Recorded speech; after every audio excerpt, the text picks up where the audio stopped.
Isto é, a provação quando vem, ela deve despertar em nós um combate espiritual, uma atitude, e não uma passividade. Explico. Imagine um pai, uma mãe, que descobrem uma doença grave no seu filho. Aí, isto é uma provação, sem sombra de dúvidas. Aí o pai e a mãe dizem assim: isso é vontade de Deus, temos que aceitar, e cruzam os braços. Isso não é de Deus. Esta atitude não é de Deus. Aquilo é uma aprovação? É. E o que é que eles devem fazer naquela aprovação? Aquilo que Santo Inácio de Loyola nos ensina: faça como se tudo dependesse de você, sabendo que o resultado depende de Deus. Então você, movido pela fé, não pelo desespero, você vai viver a fé, você vai crescer nas virtudes, você não vai se desesperar do cuidado de Deus, e vai viver tudo isso o quê? Cuidando do seu filho, procurando todos os meios lícitos para o restabelecimento da saúde dele, e fará tudo aquilo que for necessário e possível, sem perder a fé, para que ele restabeleça a saúde.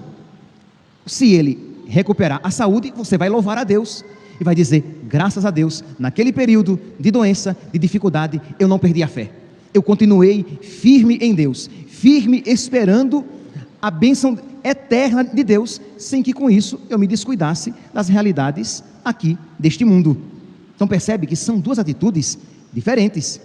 O pai ali que vai cuidar do filho, não por desespero, não achando que ele tem que salvar o filho a todo custo, mas que ele sabe que é um combate, e ele não vai, enquanto ele, concomitantemente, ele cuida do filho, ao mesmo tempo, ele volta os seus olhos para as coisas do alto.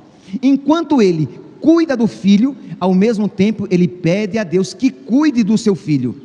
E se por acaso aquela doença levar à morte, ele vai dizer: Deus deu, Deus tirou, louvado seja Deus. Percebe que é uma atitude, é uma postura profundamente ativa. Não é de alguém que cruza os braços e diz: ah não, isso é vontade de Deus, é uma aprovação, tem que ser assim. Então eu não estou ensinando a passividade espiritual, isto é, nós nem iremos cair no desespero, querendo a todo custo aquilo pelo qual o nosso coração deseja, e também nós não iremos cair no outro extremo, que é uma passividade, e dizer: ah não, esta aprovação é vontade de Deus, então deixa que isso aconteça. Vou dar um outro exemplo, que acredito que vai também clarear a nossa compreensão de como deve ser a nossa postura em uma aprovação. Isto é, nós devemos, naquele momento da aprovação, crescer na fé, crescer no amor, crescer na confiança. Voltando aqui ao exemplo anterior, o pai que está cuidando do filho, ao mesmo tempo ele crê no amor de Deus. O pai que está cuidando do filho, ao mesmo tempo ele crê que Deus é providente, e que Deus pode se utilizar da luta dele e dos esforços dele para alcançar aquela cura que ele tanto deseja. E se por acaso, padre, não acontecer, ele vai dizer que mesmo assim, em tudo aquilo Deus foi providente.